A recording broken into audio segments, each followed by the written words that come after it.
Le soleil baissait l'horizon texan, projetant de longues ombres sur la terre sèche du ranch Crawford. C'était la fin de l'été, et la vente annuelle de bétail attirait une foule d'éleveurs vêtus de jeans, leurs bottes usées crissant la terre le long des clôtures en bois. Des rires résonnaient sous le ciel orangé. Mais ces rires s'éteignirent lorsqu'un cheval fit son entrée au centre de l'arène. Pas n'importe quel cheval, mais un imposant étalon de trait à la robe alezane, à la longue crinière emmêlée et à la large bande blanche sur le visage. Il était lourd, trop lourd, et tout le monde le remarqua. Les murmures commencèrent à s'élever comme le vent dans l'herbe, d'abord légers. Puis vinrent les huées. Bon sang, gloussa quelqu'un à l'arrière. On l'a fait rouler ici au lieu de le mener. D'autres rires suivirent, principalement ceux d'un groupe de 6 hommes adossés aux barrières. Le Lancôle, un éleveur de longue date à la voix forte et à la boucle de ceinture encore plus imposante, secoua la tête. Je parie qu'il mange plus que mon ex-femme, aboya Théil, et les autres hurlèrent. Le cheval s'immobilisa, la tête légèrement baissée. Il s'appelait Maverick. Son souffle était lourd, ses flancs se soulevaient et s'abaissaient sous le poids des années et du ridicule. Il ne se cabra pas et ne résista pas. Il resta simplement planté là, comme s'il avait déjà fait ça. Comme s'il avait été observé, moqué, mesuré et rejeté. Le commissaire-priseur tenta de reprendre ses esprits. Lot numéro 27. Cheval croisé belge. 8 ans. Robuste. Fonctionne bien. Juste un peu plus lourd. Sans résultat. Une peau de banane avait été jetée plus tôt, piétinée près du sabot de Maverick, et quelqu'un murmura, il l'a probablement apporté lui-même. Dans le coin le plus éloigné, une femme observait en silence. Martha Brigg, 68 ans, était le genre de femme qui n'élevait la voix que volontairement. Veuve, forte et connue pour sauver plus d'animaux qu'elle ne pouvait se le permettre, elle se tenait à côté de son vieil ami, Ellie Turner, les bras croisés. Mais ce n'était pas Ellie qui bougeait cette fois.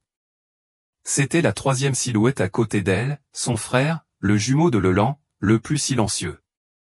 Il s'appelait Leland Brigg. Et contrairement à son frère bruyant, il ne riait pas.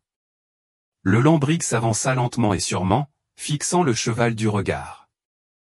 Il y avait quelque chose, une lueur dans le regard fatigué de Maverick, quelque chose de presque humain. Il n'a pas vu une blague. Il a vu un miroir. La foule se tut un instant tandis que Leland ajustait son chapeau et entrait sur le ring. Et c'est à ce moment-là que tout a commencé à basculer. La foule s'agita, déconcertée par l'entrée en scène de Leland Brigg. Ce n'était pas un homme connu pour son côté théâtral. La plupart des habitants de la ville le voyaient comme le Brigg discret, toujours dans l'ombre de son frère jumeau plus bruyant. Mais il était là, ses bottes légèrement enfoncées dans la terre, marchant vers l'énorme cheval avec une sorte de révérence, celle qu'on réserve à un vieil ami. Son regard ne quittait pas celui de Maverick, et Maverick ne broncha pas. Depuis la clôture, Martha plissa les yeux, percevant quelque chose de plus qu'une simple impulsion. Elle connaissait Leland mieux que quiconque.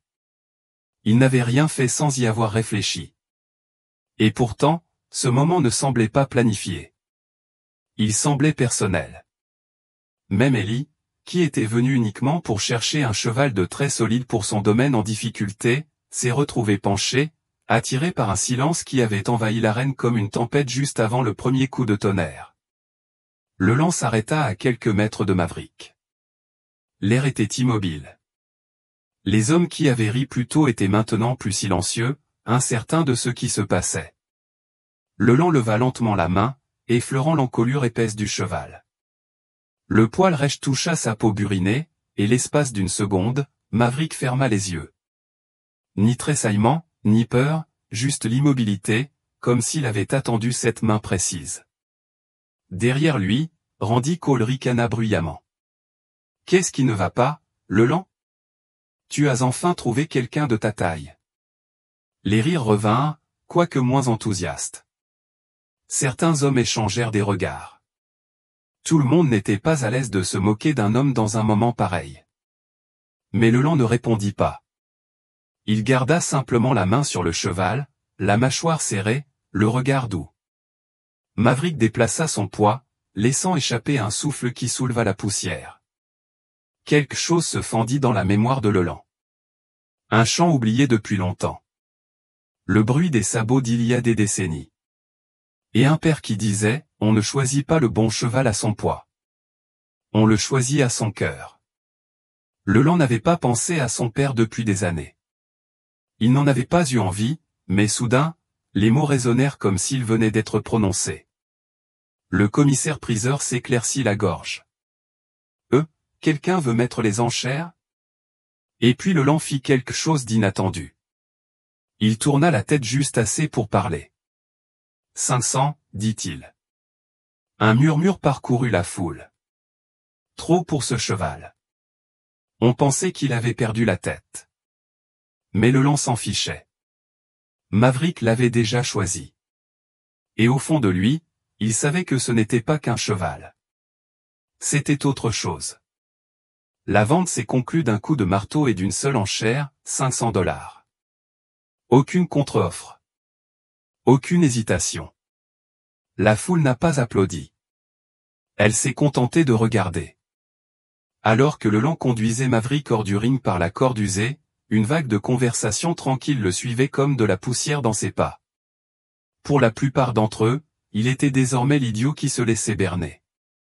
Une bête lourde et inutile. Mais Leland ne broncha pas. Son esprit était loin du bruit. De retour au quai de chargement, quelques hommes s'attardèrent, le regardant attacher Maverick sur la remorque qu'il avait empruntée à Ellie.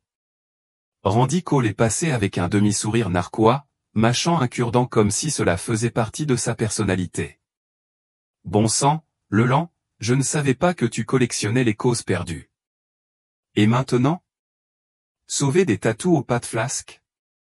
Les autres rirent à nouveau, mais c'était plus léger maintenant, plus forcé. Leland ne leva pas les yeux. Il ne leur offrit pas la satisfaction d'une réaction. Il ajusta simplement la rampe, s'écarta et donna une douce tape sur l'épaule de Maverick. Le cheval est entré sans résistance. À l'intérieur du camion, Martha se tourna légèrement pour jeter un coup d'œil à son frère. « Tu vas me dire de quoi il s'agit ?» Leland marqua une pause, les mains agrippées au volant plus fort que nécessaire. « Je ne sais pas, dit-il finalement. Juste quelque chose dans ses yeux, comme s'il portait quelque chose que personne d'autre ne voyait. Martha n'a pas poussé. Elle reconnaissait le chagrin lorsqu'elle l'entendait se cacher entre les mots. Le chemin du retour vers la ferme se fit en silence. Le soleil couchant déferlait sur les collines comme un feu ardent et Maverick se déplaça une fois dans la caravane, comme pour leur rappeler qu'il était toujours là. À un feu rouge dans la ville voisine, un adolescent dans un camion qui passait a pointé du doigt la remorque et Harry. « Merde, c'est énorme !» cria-t-il. Leland ne tourna pas la tête, mais Martha le fit. Son regard noir fit taire l'enfant avant que le feu ne passe au vert. Lorsqu'ils arrivèrent enfin à la ferme, Leland ouvrit la porte et conduisit Maverick sur la rampe. Le cheval avançait prudemment, reniflant la terre comme s'il ne lui faisait pas encore vraiment confiance. La vieille grange se tenait silencieuse dans la lumière déclinante, un peu cassée, un peu fatiguée, comme elle deux. Leland regarda Maverick marcher vers le coin du paddock et s'arrêter. Le cheval tourna légèrement la tête, le regardant à nouveau. Toujours pas de peur, pas de colère, juste de la patience. C'était le même regard que June lui avait lancé toutes ces années auparavant, la nuit avant son décès. Le lendemain matin, le silence était pesant. Pas de chant d'oiseaux, juste le craquement du vieux bois de grange et le murmure du vent glissant entre les lattes cassées. Leland se tenait sur le porche avec une tasse de café noir, regardant le paddock où Maverick se tenait, immobile comme une statue construite à partir du chagrin. Le soleil avait à peine percé la cime des arbres, mais le cheval l'observait déjà, la tête levée, les yeux fixes. C'était comme se réveiller avec un jugement ou peut-être une compréhension. La ferme n'avait pas connu une telle vie depuis des années. Depuis juin, Leland l'avait laissé sombrer dans un état moins favorable qu'auparavant. Les champs étaient envahis de mauvaises herbes tenaces, les clôtures s'affaissaient et la grange penchait comme un vieil homme fatigué. Il avait nourri le bétail, réparé la porte, fait ce qui devait être fait, mais pas plus. Plus jamais. Maverick, par sa seule présence, a perturbé la résignation silencieuse qui s'était installée. Il sortit lentement, ses bottes craquant l'herbe givrée, et s'arrêta à quelques mètres de la clôture. Maverick n'a pas bougé. Leland s'appuya sur le poteau et l'étudia. « Toi et moi, murmura-t-il d'une voix sèche. Nous sommes tous les deux trop lourds pour ce que le monde attend de nous. Il n'y a eu aucune réponse, bien sûr. Mais d'une certaine manière, le moment semblait partagé, comme si le cheval, massif et silencieux, comprenait plus qu'il n'aurait dû. En milieu de matinée, la nouvelle s'était répandue en ville. Le Lambrigue avait acheté ce gros cheval aux enchères. Les plaisanteries étaient faciles. Au restaurant, quelqu'un déposa une part de tarte à la crème de banane à sa table habituelle, accompagnée d'un post-it, pour votre nouvel animal de compagnie. À la station-service, un adolescent cria « me », tandis que Leland faisait le plein. Il les ignora tous, mais chaque pique résonna non pas parce qu'il les croyait, mais parce qu'elle lui rappelait combien on oublie vite ce qu'est la gentillesse. Martha vint lui rendre visite cet après-midi-là, apportant de l'avoine et quelques bottes de foin. Elle ne dit pas grand-chose, se contentant de s'appuyer contre le portail et d'observer Maverick, les bras croisés. « Il ne bouge pas beaucoup, dit-elle doucement. « Il le fera, répondit Leland. Il a juste besoin de temps. » Elle regarda son frère. « Vous le faites tous les deux. » Cette nuit-là, tandis que le ciel se fondait dans le velours sombre, Leland s'assit de nouveau sur le porche, la même tasse ébréchée à la main. Maverick était allongé, les jambes repliées, les yeux mi-clos, mais toujours tournés vers la maison. Le regard de Leland se porta sur la grange, puis sur le champ, et enfin sur le ciel, où une étoile brillante clignotait seule. Il murmura « J'essaie, June. » Et quelque part, dans le silence entre les étoiles et le souffle, quelque chose en lui s'est ouvert un tout petit peu. 3 jours plus tard, Leland entendit le craquement des pneus sur le gravier et leva les yeux de la grange. Un camion argenté s'est garé dans l'allée, inconnu au premier abord, jusqu'à ce que la portière s'ouvre et que Dylan en sorte. Son fils, 36 ans, avait la même mâchoire, le même regard brûlant. Il ne s'était pas parlé face à face depuis près de 2 ans. Pas depuis les funérailles de June. Pas depuis que Dylan avait dit des choses qu'aucun fils ne devrait dire, et que Leland avait répondu par un silence tout aussi douloureux. « Tu as reçu ton message », dit Dylan en fourrant les mains dans les poches de sa veste. « Je ne pensais pas que tu demanderais à nouveau de l'aide. »« Je ne l'ai pas fait, » répondit Leland. « Ta tante l'a fait. » Martha apparut sur le porche, les bras croisés. Il fallait bien que quelqu'un le fasse. La tension entre père et fils planait comme un orage. Dylan jeta un coup d'œil au paddock et haussa un sourcil. « Alors, c'est ça la légende ?» demanda-t-il en faisant un signe de tête vers Maverick. Le cheval se redressa un peu, sentant le changement d'énergie. « Je m'appelle Maverick, » dit Leland. « Il a l'air brisé, » marmonna Dylan. Leland se tourna lentement vers lui. « Ta mère aussi. » Ça ne l'a pas empêché d'être la personne la plus forte que j'ai jamais connue. Ils passèrent l'après-midi à bavarder à voix basse, à réparer la porte de la grange, à vérifier les abreuvoirs, à éviter l'essentiel. Mais Maverick les observait tous deux d'un œil qui ne manquait de rien. Tard dans la journée, alors que Leland brossait l'épaisse fourrure du cheval, Dylan s'approcha lentement. « Tu penses vraiment que ce cheval en vaut la peine ?» Leland s'arrêta, le pinceau en l'air. « Ce n'est pas une question de valeur. Il s'agit de choisir quelque chose quand personne d'autre ne le fera. » Cette nuit-là, Dylan s'assit à côté de son père sur le porche pour la première fois depuis des années. Les étoiles au-dessus d'eux clignotaient faiblement. « Maman l'aurait adoré, » dit Dylan après un long silence. « Elle l'aurait compris, » répondit Leland. « Mieux que moi. » Il y avait de la douleur dans ces mots, le genre de douleur qui ne fait surface que lorsque les hommes n'ont plus aucun moyen de l'éviter. Dans la grange, Maverick s'allongea à nouveau, mais cette fois plus près du bord du paddock, presque comme s'il essayait d'être près d'eux. Dylan l'a remarqué. Il reste près de la maison. Il n'aime pas être seul, a dit Leland à voix basse. maman non plus, répondit Dylan. Et puis il ajouta quelque chose de plus doux, moi non plus. Le silence qui suivit ne fut pas vain. Il était lourd, pesant, et au loin, sous le regard d'un million d'étoiles silencieuses, Maverick cligna des yeux et, pour la première fois, laissa échapper un hennissement doux et grave qui ouvrit la nuit. Le lendemain matin, avant que le soleil ne dissipe complètement le brouillard, Leland se retrouva dans l'écurie, assis sur un seau renversé, Maverick à quelques mètres de lui. Le cheval mâchait lentement, les yeux mi-clos, confiant. La chaleur du souffle de l'animal emplissait l'air frais, et pour une raison qu'il ne pouvait expliquer, Leland prit la parole. Pas à Maverick, pas exactement, mais à voix haute, dans le silence. Elle fredonnait dans la cuisine, dit-il doucement. Tous les matins, la même mélodie. Je n'en connaissais pas le nom, mais je l'entendais avant même que le café ne soit prêt. Maverick ne bougea pas, Leland déglutit difficilement. Quand elle est tombée malade, le bourdonnement a cessé. C'est là que j'ai compris.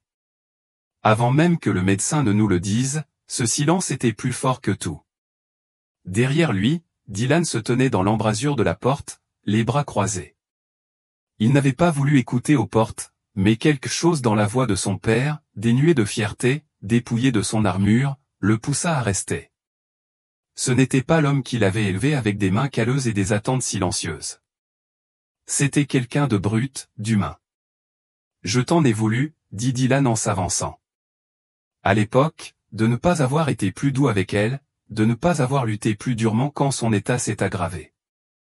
Leland ne s'est pas retourné. Tu n'avais pas tort. Je ne savais juste pas comment. Il n'y a eu ni excuse, ni longues explications, juste la vérité.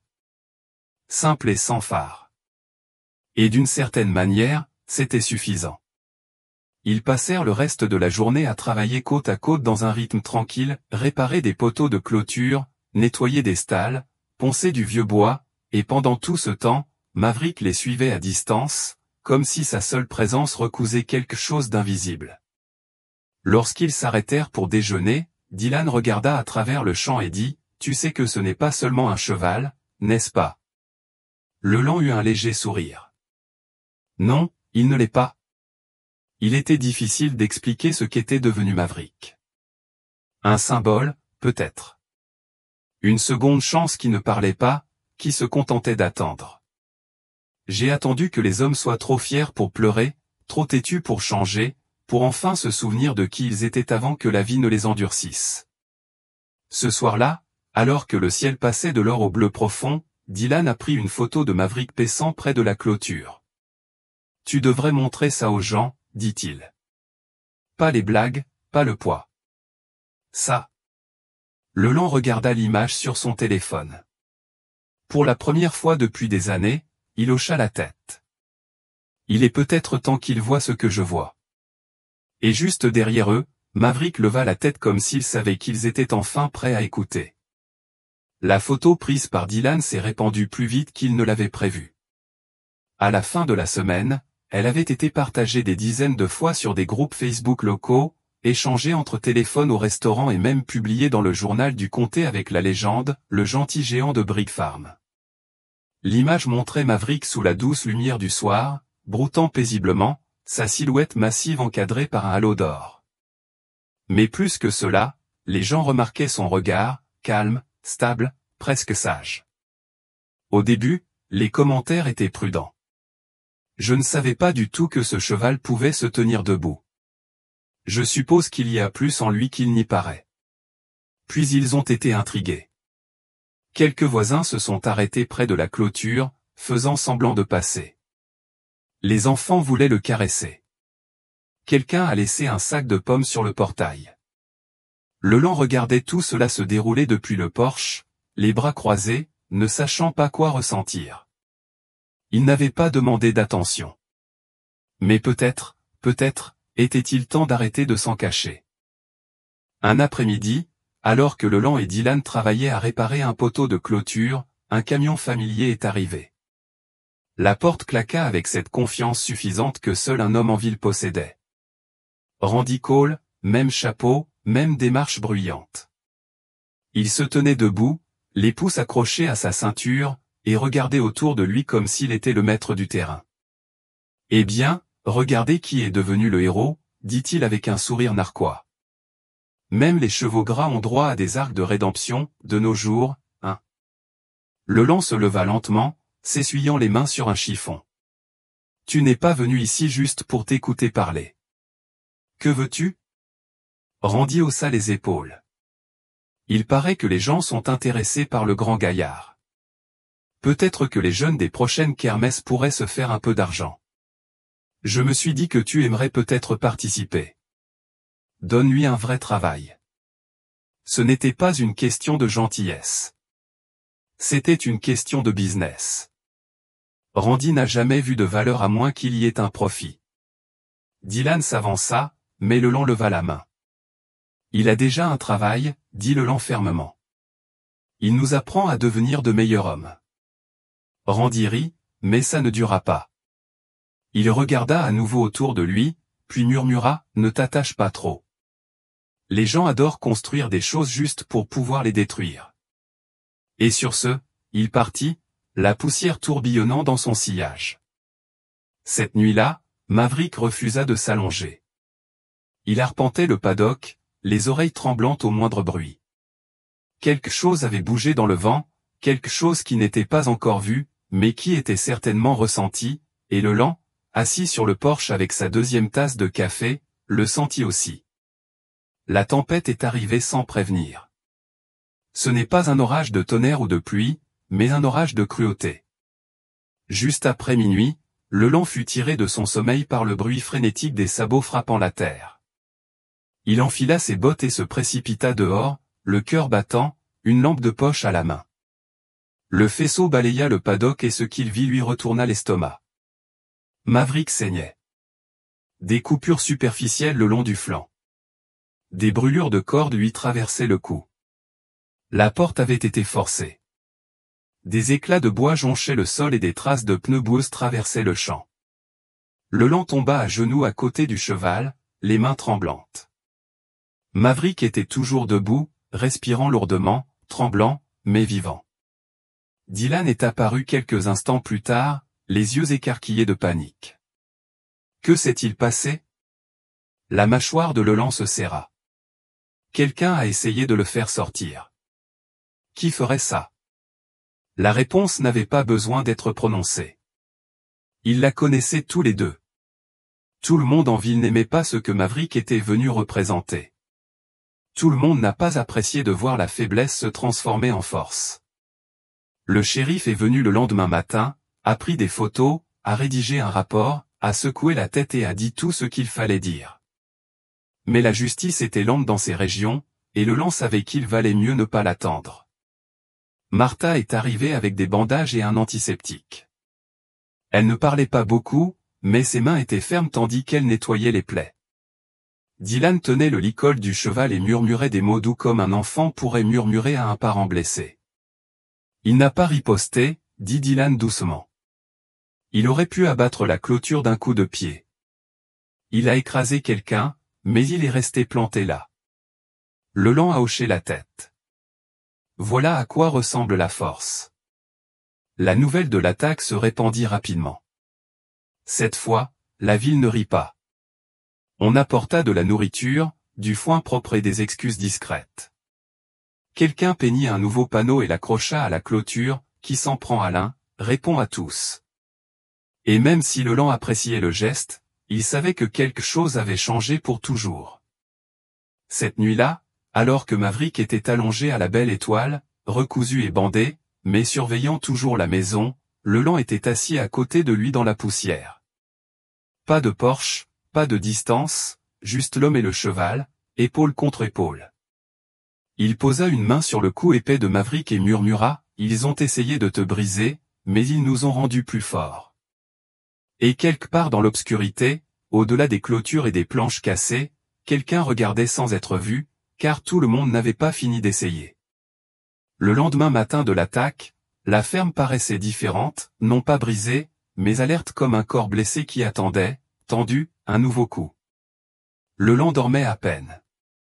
Il longea la clôture au lever du soleil, vérifiant chaque planche, chaque poteau tandis que Maverick le suivait lentement depuis l'intérieur du paddock, encore courbaturé par ses blessures, mais refusant d'être abandonné. Dylan était assis à l'arrière du camion, téléphone à la main, lisant les messages qui affluaient de tout le comté. L'histoire avait dépassé les frontières de leur petite ville. Une radio locale l'a reprise. Un journaliste du journal régional souhaitait une interview. Des associations de protection des animaux se demandaient si Maverick avait besoin d'être placé dans un foyer pour des raisons de sécurité. Dylan fit défiler les pages en silence, puis regarda son père. « Tu sais qu'ils ont raison, dit-il. Quelqu'un pourrait réessayer.